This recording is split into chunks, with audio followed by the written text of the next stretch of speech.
during the 7.2 trailer, we got a pretty nice look at Occult Crescent.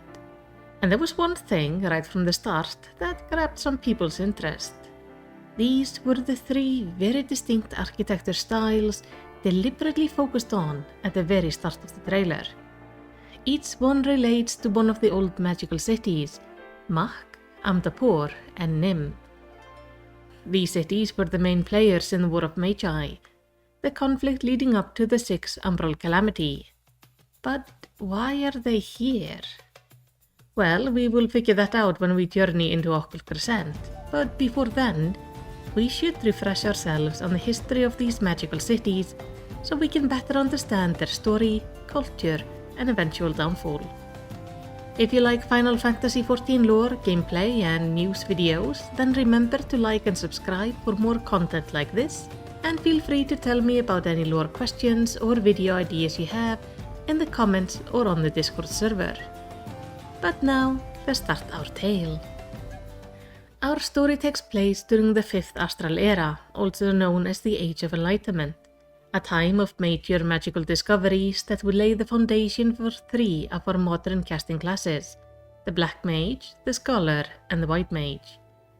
At the start of this era, Eorzea was still recovering from the bitter cold of the 5th Umbral Calamity, and was just reaching the end of the Age of Endless Frost that followed.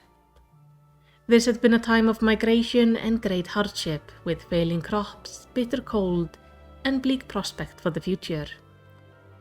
In their desperation, the people had turned to faith, and worship of the 12 had become central to society. People would fervently pray to the gods in hope for better harvest, peace, prosperity, and warming climate. And it was in the modern-day Blackshroud that one group settled. They found the area to be blessed with stone that was both sturdy but malleable enough for building complex structures. So they used it to build a massive cathedral dedicated to the 12. This structure still stands today and is known as Sanctuary of the 12, and all our in-game weddings actually happen here. As prayer and worship became a way of life, it seemed like the gods had finally heard them. They had now discovered magic, and the weather was changing for the better. With the land healing, the people would splinter into smaller groups and begin settling towns and later cities all across Eorzea. And in these early days, worship remained central to their culture.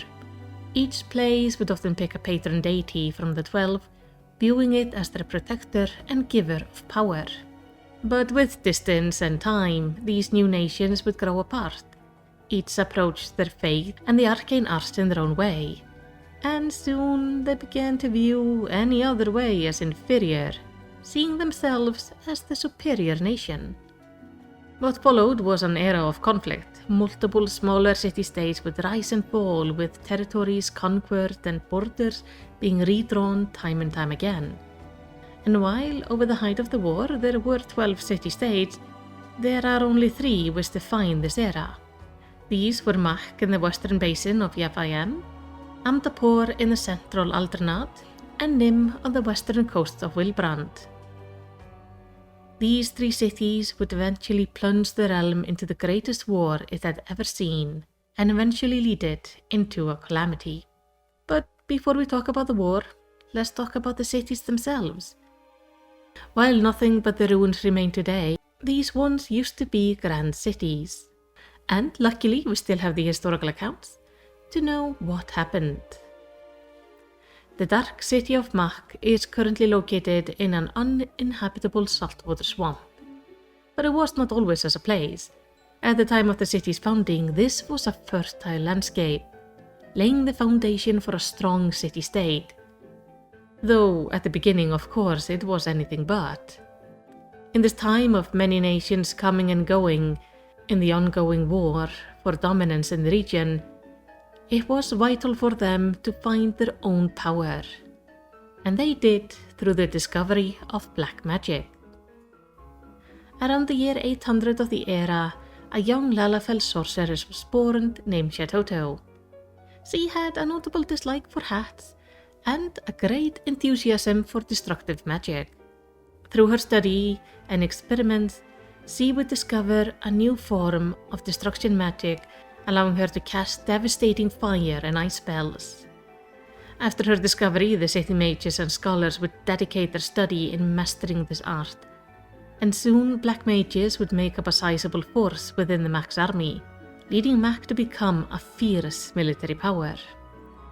But their strength came not just from black magic, but also their ongoing dedication to find more powerful spells, a new form of magic, ever more dark and destructive.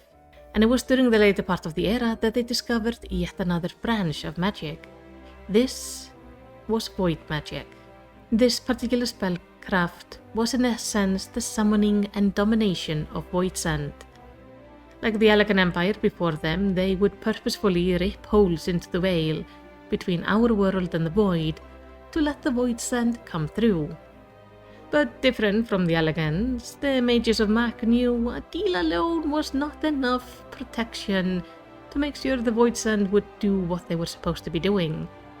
So, to make sure the void sand would not rebel, they created a device known as the Nullstone.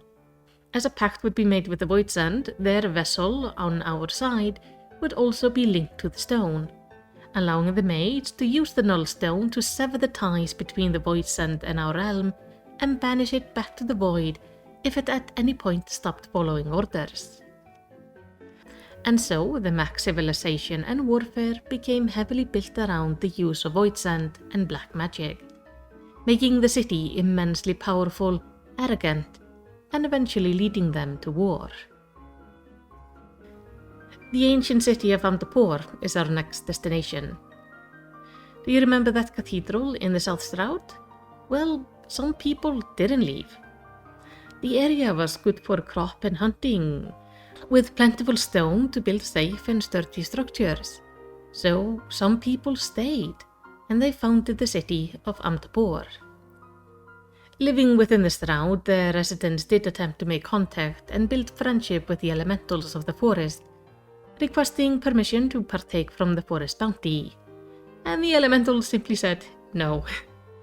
They would prefer mankind to keep their distance, but there was still no outright hostility. So there was a slightly tense but overall peaceful relationship between the new neighbors, with the people of Amdapor respecting the elementals and avoiding entering their sacred forest, and the elementals leaving the people of Amdapor in peace. The city-state named Nofika as their guardian deity. Being the goddess of abundance and symbol of harmony with nature, the city became a place of peaceful coexistence, benefiting both themselves and the smaller settlements in the region. And Amdapor was generally peaceful with little interest in warfare, but it was in no way weak. The mages of Amdapor focused their early magic on golem creation, the ability to temporarily bring stone statues to life, in the protection of their homes and service to their people. But as Mach became more powerful, the mages of Amdapor also found themselves evolving a new form of magic, specifically to counter Mach. Observing the black magic, they started focusing on creating their own form of white magic, which focused on purifying, healing, and wards, creating the foundation for the modern-day white mage. Eventually, both city-states were about equally powerful, and they entered into sort of a stalemate. Neither was strong enough to attack the other without devastating losses, leading to a few centuries of fragile peace between them. But of course, that was not the last, because this much magic use does not come for free. As the different Eorzean city-states would start developing their own forms of magic, they found it to not just be destructive to their enemies, but also to their homes. Magic requires ether, and ether has to come from somewhere. And as the mages drew the ether from the land that sustained them, they made their magical advancement a double-edged sword. The more powerful the city became with magic, the less prosperous their land would become, and their needs for ether kept on ever growing. So under the Veil of Peace, both Mach and Amdapor began preparing for war that was now inevitable. But I did say there are 3 magical cities. So let's talk about the floating city of Nym. This city's history begins far away from its current location, on the distant shores of the South Sea Aloalo Island. And this tropical island is abundant with crops, birds and fish, and magic. Throughout its history, it has hosted 3 distinct groups of Lalafels, but in this case we're focused on the second group, which settled on the island after the Age of Frost. Aloalo Island is steeped in arcana, and the magic the Lalafels found there became the foundation for the modern-day scholar, both the writing of magical glyphs and the summoning of fairies. But those Lalafel did not just stay on the island. They did end up traveling to Wilbrand seeking trade, and there founded a small community with the goal of trading with the native kobold tribes. That with time the small settlement grew into the maritime city of Nym. And while Nym was never as large or powerful as the other city-states, they did have something the other cities didn't have: a navy. You see, Nym is less known for its offensive power and more for its ability to become an absolute thorn in Mach's side. Because Mach decided at some point that they were going to take over the city, and then what followed were multiple attempts and failures at conquering Nym. Mach utilized all sorts of trickery and variety of summoned void send for the task. And while we don't know all of the different methods of attacking, we do know some of them. For example, we know that the Orb Osma did manage to destroy part of the city, because as we encounter it in the Weeping City of Mach, it is partially made out of Nym. They also attempted to send a void send known as Chermbog against them, but the Nymians managed to bind it, even if it was at great cost. But it was the Nymian plague that was Mach's cruelest and most devious weapon. It is said that Nymian sailors found themselves in a fearsome storm, which landed them on an unknown island. They met people there who nurtured them back to health, gave them food and helped fix up their boat, and as a parting gift gave them an ornate amphora as a token of friendship. But this was no gift of friendship. It was in fact a devious trap laid by Mach. Within the amphora was a pestilent carrying void send named Bitoso, which brought with it a disease called the Green Death. Bitoso has the ability to conceal his presence, allowing the void send to go undetected as the Nymian nation was thrown into chaos. Those infected with Green Death would experience their ears and nose melting away, their limbs would shrivel and their skin take on a ghastly green shade, turning them into what we now know as the modern-day Tonberries. Those afflicted with the sickness were isolated in the Wanderer's Palace, a sacred temple dedicated to Othon the Wanderer. But the plague kept on spreading, and when the Nymian scholars finally figured out what was going on, they would make a final attempt at quarantining the infected within the Wanderer's Palace by using their magic to swell the waters around the land, sealing the palace and hiding it until it was discovered again after the 7th umbral calamity. But by this point the nation of Nym was almost in ruins, but not fully fallen yet.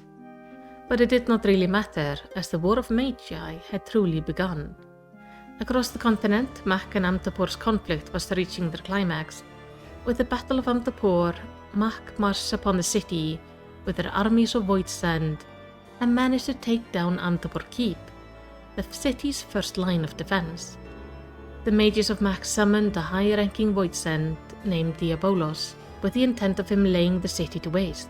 But this attack would fail, as the mages of Amdapor used their various stone golems to seal away the Void Prince, forcing Mach to withdraw. And this seal actually worked so well that when we entered the city of Amdapor ourselves, we find Diabolos still there. But with this, the battle ended in a stalemate. But the damage was done, and the fate of all 3 cities and the star itself was set in stone. While minor conflicts continued, it was soon all too noticeable that the land's ether balance had been tipped irreversibly. When powerful seers would scry into the future, they saw nothing but darkness, as the calamity of water had come. In desperation to forestall their mutual destruction, the city-states put aside their war for now to focus their attention on the already started calamity and their nation's survival as the water began rising. The resources previously used for the war were now used to form what would be known as the First Grand Companies, with each city trying to find their own way to survive.